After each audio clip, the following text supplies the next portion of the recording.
Justru saya mau beritahu, ikut Tuhan tidak berat. Ikut Tuhan itu mudah-mudah gampang. Gampang-gampang susah. Yang susah ikut Tuhan kalau kamu paksakan kehendakmu.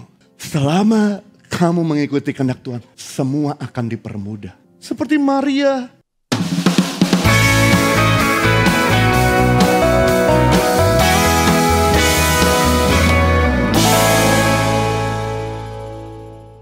Yang ketiga, keuntungan dalam penderitaan. Agar serupa dengan Kristus. Agar mengikuti teladan Kristus. Saudara, kenapa sih kita perlu dibaptis selam? Kenapa gak dibaptis percik? Kenapa gak dibaptis yang lain? Kenapa kita gak mesti harus dibaptis? Kenapa harus dibaptis? Bolehkah kita gak dibaptis?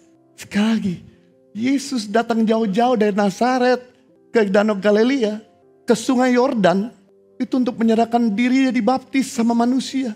Di mana-mana pendeta yang baptis jemaat. Di mana-mana yang kudus membaptis yang tidak kudus. Yesus tidak berdosa. Dia rendah hati datang jauh-jauh dari Nazaret, perjalanan 2,5 jam sampai Sungai Yordan untuk minta manusia yang berdosa membaptis dia. Dan dibaptis dia, yaitu ditenggelamkan di air. Jadi kalau Anda dibaptis, tandanya Anda mengikuti teladan Yesus. Tandanya saudara mau mirip seperti Yesus. Sama hal yang menarik saudaraku 1 Petrus 2 ayat 21. Sebab untuk itulah kamu dipanggil. Karena Kristus pun telah menderita untuk kamu. Dan telah meninggalkan teladan bagimu supaya kamu mengikuti jejaknya. Karena Kristus menderita. Jadi kita pun kalau mau jadi seperti Yesus, enjoy dengan penderitaan. Jangan alergi dengan penderitaan. Jangan cengeng sama penderitaan. Kita dipanggil bukan untuk jadi sukses. Sukses itu bonus. Tapi kita dipanggil untuk rela menderita. Kita dipanggil bukan untuk hidup nyaman. Hidup nyaman itu bonus. Tapi kita dipanggil untuk menderita. Kenapa sebuah layang-layang dia harus seimbang antara sayap kanan dengan sayap kiri? Karena kalau dia gak seimbang atau berat di sayap salah satunya, dia akan terbangnya singit. Dia gak akan bisa terbang tinggi. Sama hal, kadang-kadang Tuhan memberikan rasa nyaman, tapi Tuhan juga memberikan kepada saudara tekanan supaya seimbang. Kadang-kadang Tuhan memberikan saudara tekanan, tapi Tuhan juga memberikan penghiburan. Tuhan memberikan mujizat supaya seimbang.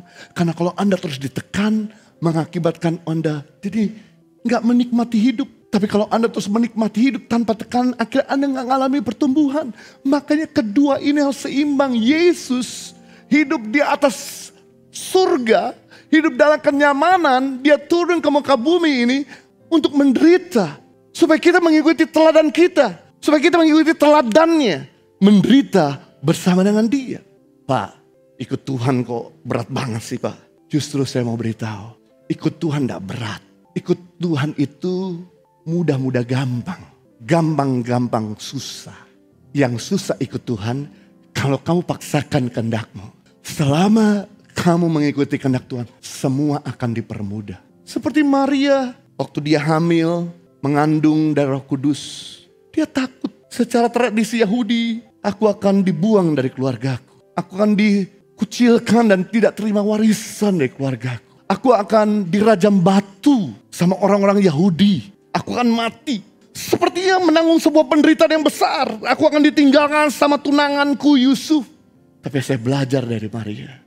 Jadilah kepadaku sesuai dengan kehendakmu. Apa yang terjadi? Matikah Maria? Tidak. Justru Maria hidup dan sekarang nama Maria sangat dikenang di seluruh muka bumi. Penting di sini untuk saudara, jangan alergi sama penderitaan. Karena penderitaan membuat kita justru menjadi serupa dengan Kristus.